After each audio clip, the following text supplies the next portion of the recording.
Good morning students. मैं संजय कुमार, सहायक आचार्य रसायन शास्त्र SNKP राजकीय महाविद्यालय नीम का थाना, आपका ऑनलाइन क्लास में स्वागत है। पिछली क्लासों में हमने BSc पार्ट तृतीय की भौतिक रसायन बुक में यूनिट द्वितीय की चर्चा कर रहे थे, जिसमें हमने अणुकक्षक सिद्धांत संकरण के बारे में चर्चा की थी, संकृत कक्षकों के बारे में चर्चा की थी, संकृत कक्षकों के मिश्रित गुणांक किस प्रकार से निकाले जाते हैं उनके बारे में हमने चर्चा की थी। और इससे पूर्व क्लासों में मैंने sp संकृत कक्षक व sp2 संकृत कक्षकों के मिश्रित गुणांक आपके सामने निकाले थे और मैं समझता हूँ आपको अच्छे से समझ में आया होगा। आज हम बात करेंगे sp3 संकृत कक्षकों के मिश्रित गुणांक किस प्रकार से हम निकाल सकते हैं। sp3 संकरण में एक s व 3p कक्षक मिलकर 4 नए sp3 संकृत कक्षक का निर्माण करते हैं। आप यहाँ देखें कि कार्बन का इलेक्ट्रॉनिक विन्यास कितना होता है 6, तो इसका परमाणु क्रमांक 6 होता है, इलेक्ट्रॉनिक विन्यास हो गया 1s2 2s2 2p2। तो इसमें अयुग्मित इलेक्ट्रॉन की संख्या कितनी है, 2 है। तो कार्बन जब एक्साइटेड स्टेट में जाता है तो एक इलेक्ट्रॉन आगे वाले जो 2pz कक्षक रिक्त है उसमें चला जाता है। तो इस प्रकार से 4 अयुग्मित इलेक्ट्रॉन हो गए और ये 4 एक s और 3p कक्षक मिलकर 4 नए sp3 कक्षक बनाते हैं, जो आप यहाँ डायग्राम में देख रहे हैं कि ये p कक्षक है और ये s कक्षक है। ये मिक्स होकर 4 नए sp3 ऑर्बिटल्स बनाते हैं और ये टेट्राहेड्रल ज्योमेट्री में सेट होते हैं और इनके मध्य का जो कोण है इस पिक्चर में वो दे रखा, थोड़ा सा मिस है, 109 डिग्री 28 मिनट का होता है। तो ये बात की जो ये नए 4 sp3 ऑर्बिटल्स बने, इनके जो वेव फंक्शन क्या होंगे वो इस प्रकार से होंगे psi1 a1 psi2s plus b1 psi2px plus c1 psi2py plus d1 psi2pz। इसी प्रकार से a2 ये होता जाएगा और ये a3 और ये a4। तो यहाँ पर जो a1 a2 a3 a4 b1 b2 b2 b3 और b4 ये क्या है, मिश्रित गुणांक है। और C1 C3 C2 C4 ये क्या है, मिश्रित गुणांक है। तो इस प्रकार से हमारे पास जो 4 वो आए वेव फंक्शन है। तो अब इनमें क्या करना है हमें, ये इनके मिक्सिंग कोफिशिएंट्स के मान निकालने। तो सबसे पहले मैंने आप बात की थी, पहले बताया था जो s ऑर्बिटल है उसका जो आवेश घनत्व है, इलेक्ट्रॉन डेंसिटी, जो चारों sp3 संकृत कक्षक है उनमें समान रूप से वितरित है। तो ये क्या हो गया, a1 स्क्वायर बराबर a2 स्क्वायर बराबर a3 स्क्वायर प्लस a4 बराबर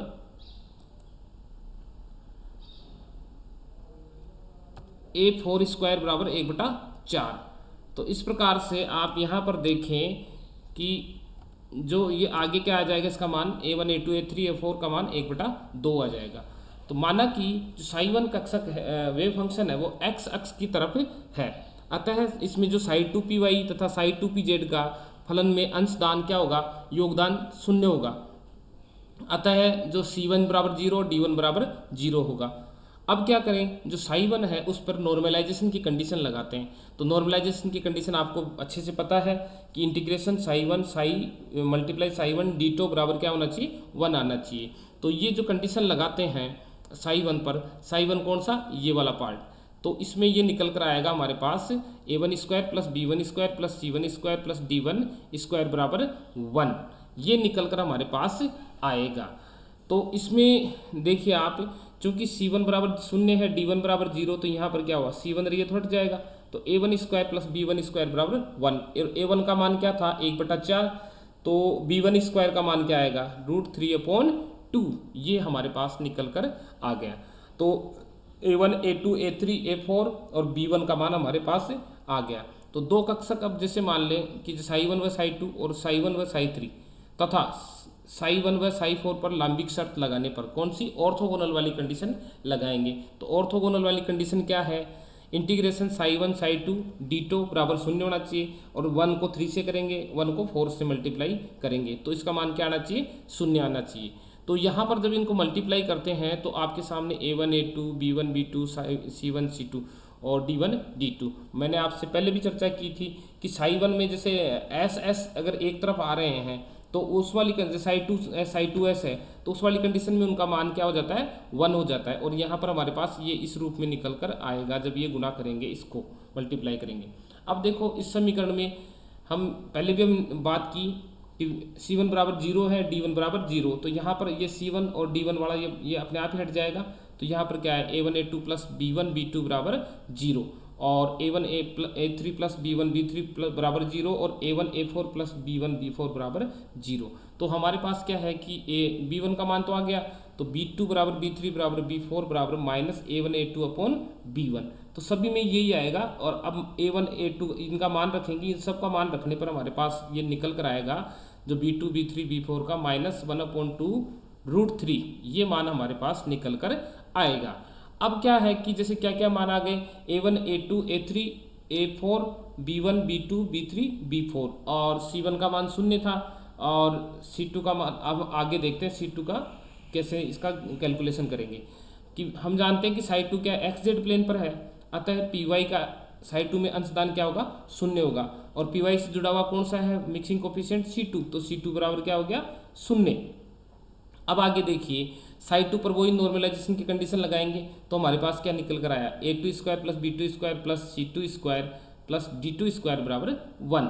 अब C2 क्या था, इसका योगदान, इसमें कोई योगदान नहीं था, C2 बराबर 0 था, तो यहाँ रख देंगे इसका मान ले जाकर। तो हमारे पास ये आएगा निकल कर A2 square plus B2 square plus D2 square बराबर 1, और D2 स्क्वायर बराबर 1 minus A2 square plus B2 square, ये आ गया। अब इनका मान इसमें रख देते हैं और ये सारा निकल कर आएगा 2/3, तो D2 स्क्वायर बराबर आ गया रूट कंप्लीटली √2/3। तो अब आगे देखते हैं कि D2 आ गया, D1 आ गया, C1 आ गया, C2 आ गया। अब आगे इनके मान निकालते हैं, इसके आगे मान D3 और D4 के मान निकालने हैं। तो इसके लिए क्या करें, साई 2 व साई 3 और साई 2 व साई 4 पर लांबिक शर्त लगाने पर, जब ये लांबिक शर्त लगाएंगे तो ये देखो वो जो पहले हमने किया था उसी प्रकार से ये मल्टीप्लाई होकर आएगा। A2 A3 plus B2 B3 plus C2 C3 plus D2 D3 बराबर 0, तो A2 A4 plus B2 B4 plus C2 C4 plus D2 D4 बराबर 0।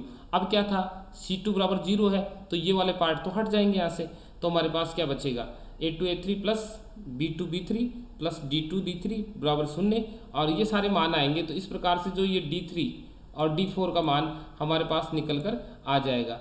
तो D3 D4 का मान क्या आया निकल कर, आप यहाँ देख सकते हैं -1/√6। अब क्या करें कि अब C3 और C4 का मान निकालना है, तो साई 3 है उस पर नॉर्मलाइजेशन की कंडीशन लागू करते हैं। तो A3 square plus B3 square plus C3 square plus D3 square बराबर 0। तो हमारे पास क्या क्या पता है हमें, A3 स्क्वायर आ गया, B3 स्क्वायर आ गया, और D3 भी मान हमारे पास आ गए। इन सब के मान इसमें रख देते हैं, तो C3 बराबर आएगा +1/√2। अब क्या बचा हमारे पास, सारे मान आ गए निकल कर। अब हमारे पास बचा है C4 केवल, तो C4 के इसके लिए कंडीशन क्या करें, साई 4 पर नॉर्मलाइजेशन की कंडीशन लगा देते हैं। तो जब लगाएंगे तो क्या आएगा, A4 square plus B4 square C4 square plus D4 square बराबर 1, क्योंकि इसमें क्या करें हम A4 स्क्वायर का मान B4 का और D4 का मान रख देंगे, तो C4 बराबर आएगा -1/√2। और ये क्योंकि इन दोनों को अलग दिखाने के लिए माइनस यहाँ ले लिया, वैसे आता नहीं है इसमें। आगे देखें कि ये सारे जो मान हमारे पास निकल कर आए मिश्रित गुणांकों के, जो समीकरण 1 2 3 व 4 में रख देंगे, तो हमारे पास क्या हो जाएंगे, समीकरण क्या प्राप्त होंगे, 6 और समीकरण 7 और समीकरण 8 प्राप्त होंगे। तो देखो आप पहले वाली जो कंडीशन में देखते हैं, साई 1 बराबर A1 का मान 1/2 था, ठीक है, साई 2s प्लस √3/2। अब इसमें क्या है 2px, आगे वाला जो C1 और D1 तो इसमें क्या थे, 0 थे, तो वो तो सारे हट गए। और दूसरा वाला है साई टू बराबर 1/2 psi two S minus 1/2 root 3 psi two P X plus root 2/3 psi two P Z. और जो तीसरा जो वेव फंक्शन है, जो मिक्सिंग कोफिशिएंट जो sp3 से जुड़ा हुआ है, साई 3 बराबर 1/2 psi two S minus 1/2 root 3 psi two P X plus 1/√2 psi two P Y minus 1/√6 psi two P Z. तो ये तीसरे जो sp3 संकृत कक्षक है उसका वेव फंक्शन आ गया। ऐसे ही क्या करेंगे, जो चौथा है, चौथा का वेव फंक्शन आ जाएगा 1/2 psi two S minus 1/2√3 psi two P X minus 1/√2 psi two P Y minus 1/√6 psi two P Z. तो यह दोनों क्या है कि जैसे प्लस में आए थे मान, लेकिन इसको डिफरेंट दिखाना है इसलिए माइनस यहाँ कर दिया। तो इस प्रकार से हमारे पास जो चारों जो sp3 संकृत कक्षक हैं उनके वेव फंक्शन के मान निकल कर आ गए। तो इसमें मैंने नॉर्मलाइजेशन वाली कंडीशन काम ली है और ऑर्थोगोनलिटी वाली कंडीशन काम ली है। इस प्रकार से इसका कैलकुलेस हमने किया है। अब देखिए कि जो संकृत कक्षक होते हैं उनमें जो कोण कैसे ज्ञात कर सकते हैं। तो ये भी क्वेश्चन आता है कि भाई हाइब्रिड जो ऑर्बिटल्स हैं उनके मध्य किस हिसाब से वो अपने आप को एडजस्ट करेंगे और कौन सी शेप वो प्राप्त करेंगे और उनके बीच में दो संकृत कक्षकों के मध्य कोण कितना होगा। तो इसके लिए सिंपल सा फॉर्मूला है कोस थीटा बराबर minus S character in hybrid orbital. कहने का मतलब जो संकृत कक्षक है उसमें एस का कितना योगदान है, इसका कंट्रीब्यूशन कितना है, तो वो हम देखते हैं। अब जैसे बात करें कि जैसे हमारे पास क्या है sp हाइब्रिडाइजेशन की बात करते हैं। sp में जो s कक्षक का जो इलेक्ट्रॉन डेंसिटी है किसके मध्य डिवाइड हो रही है, जो 2sp हाइब्रिड ऑर्बिटल्स के मध्य इनका आपस में डिवाइडेशन हो रहा है। तो s बराबर क्या आ गया हमारे पास, दोनों के लिए क्या, एक के लिए क्या हो गया 1/2। अब देखो इसमें मान रखते हैं कोस थीटा बराबर माइनस 1/2 अपॉन 1 माइनस 1/2। तो यहाँ पर क्या निकल कर आता है हमारे पास -1 और कोस -1 बराबर क्या आता है, कोस 180 का मान होता है -1। तो इस अर्थात क्या हो गया हमारे पास, जो थीटा है उसका मान क्या आ गया हमारे पास, थीटा बराबर आ गया 180 डिग्री। किसके लिए, sp हाइब्रिडाइजेशन के लिए। अर्थात जो sp हाइब्रिडाइजेशन में जो दो sp हाइब्रिड ऑर्बिटल अपने आप को लीनियर शेप में एडजस्ट करेंगे तो कौन सी होगी, ये लीनियर शेप प्राप्त होगी हमारे पास और दोनों के बीच में जो कोण होगा 180 डिग्री का होगा। अब बात करते हैं sp2 हाइब्रिडाइजेशन की। तो sp2 हाइब्रिडाइजेशन में जो एक s ऑर्बिटल है उसकी इलेक्ट्रॉन डेंसिटी वो तीनों में डिवाइड हुई, तो इसका मान क्या आ गया, एक sp2 के लिए कितना हो गया 1/3। अब देखो यहाँ पर वही फॉर्मूले में रखेंगे 1/3 और 1 माइनस, तो कुल मिला के -1/2 आ जाएगा।